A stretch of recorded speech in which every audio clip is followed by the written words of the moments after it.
হিমালয় হতে সৃষ্ট পদ্মা, ব্রহ্মপুত্র, মেঘনা অববাহিকার বিপুল আয়তনের পানি বাংলাদেশের ভিতর দিয়ে প্রবাহিত হয়ে থাকে। এই তিন নদীর মিলিত প্রবাহ যখন মেঘনা হয়ে সমুদ্রে নামে, এটি পৃথিবীর দ্বিতীয় বৃহত্তম পথ, প্রথম আমাজন।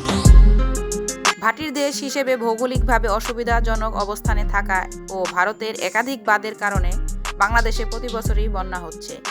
এখন বাংলাদেশ অংশে বাঁধ তথা পানি আটকানোর জন্য অবকাঠামো নির্মাণ করে এর পাল্টা জবাব দেওয়া সম্ভব কিনা, অর্থাৎ বাঁধের বদলে বাঁধ, আজকাল এ নিয়ে ব্যাপক আলোচনা হচ্ছে। বাংলাদেশের তিস্তা ও দ্বিতীয় ফারাক্কা বাঁধ তৈরি করবে বলে ভারতের অবস্থা কি হবে তা জানাবো আজকের এই ভিডিওতে। আসলে ভাটির দেশ হিসেবে বাংলাদেশের ভিতর দিয়ে প্রবাহিত নদীগুলোর প্রায় অধিকাংশ ভারতে উৎপন্ন। ভারতের সঙ্গে এ ধরনের অভিন্ন নদী আছে প্রায় 54টি। প্রায় প্রতিটি নদীর উপর অজস্র বাঁধ দিয়ে ভারত বাংলাদেশকে আরও বেকায়দায় ফেলার চেষ্টা করছে। এর ফলে বর্ষায় শুধু বন্যা নয়, একই সঙ্গে শুকনো মৌসুমে খরা ও লবণাক্ততার সমস্যায় আক্রান্ত হচ্ছে বাংলাদেশের একটা বড় অংশ।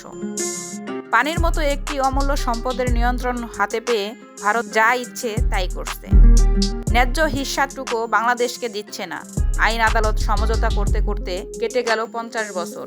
সেই আলোকে এটা নিশ্চিত যে সমাধান বা অধিকার আদায়ে তেমন কোনো সম্ভাবনা নেই। আর সর্বশেষ বাকি রইল দেশের ভিতরে স্থাপনা নির্মাণ করে বর্ষা মৌসুমে পানি ধরে রাখা। আর বাঁধ হলো সেই ধরনের একটি স্থাপনা। পানির চাপ বেশি হলে বিপরীত দিকে ঠেলে দেওয়া। সিলেটের মৌলভীবাজারের আলীনগরে মনো নদীর পাড়ে উঁচু করে বাঁধ নির্মাণ করছে বাংলাদেশ।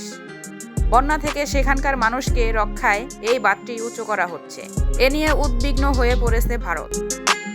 মৌলভীবাজার সীমান্তের পাশেই অবস্থিত ভারতের ত্রিপুরা উনকুতির স্থানে কর্তৃপক্ষ জানিয়েছেন, বাংলাদেশের এই বাঁধের কারণে বড় আকারের বন্যার ঝুঁকিতে পড়তে পারে ভারত। ভারতের উনকুতি বিভাগের বিভাগীয় ম্যাজিস্ট্রেট দিলীপ কুমারও বলেছেন, বাংলাদেশের বাঁধ উঁচু করার কারণে ভারতের কালী শহরে বাংলাদেশের সৃষ্টি ভয়াবহ বন্যা হতে পারে। এতে ক্ষতিগ্রস্ত হতে পারে লাখ লাখ ভারতীয় নাগরিক। সবেমাত্র একটি বাঁধ উঁচু করাতেই ভারতের এত দুশ্চিন্তা। আর ফারাক্কা বাঁধে তিস্তায় বাঁধ নির্মাণ করলে তো গোটা ভারতই ভেসে যেতে পারে। নদীমাতৃক বাংলাদেশের জীবন ও অর্থনীতির সঙ্গে পানি ওতপ্রোতভাবে জড়িত। তাই গ্রুপ কমিশন থেকে শুরু করে ফেব কিংবা ডেল্টা প্ল্যান, কোনো পানি পরিকল্পনাতেই বাংলাদেশের বাস্তবতার পরিপ্রেক্ষিতে সঠিক ও সময় উপযোগী তেমন কিছু করা সম্ভব হয়নি। অনেকটা ধরি মাছ নাছুই পানির মতো সমাধান। তবে এবার অন্তর্বর্তী সরকার ও রাষ্ট্র সংস্কারদের কাছে দাবি থাকবে, তারা যেন কারো রক্তচক্ষুকে পরোয়ানা না করে সত্যিকার অর্থে বাংলাদেশের স্বার্থ রক্ষার্থে কিছু পদক্ষেপ গ্রহণ করেন। প্রয়োজন হলে বাঁধের বদলে বাঁধ নির্মাণ করতে হবে। প্রিয় দর্শক, আজ এ পর্যন্তই। আল্লাহ হাফেজ।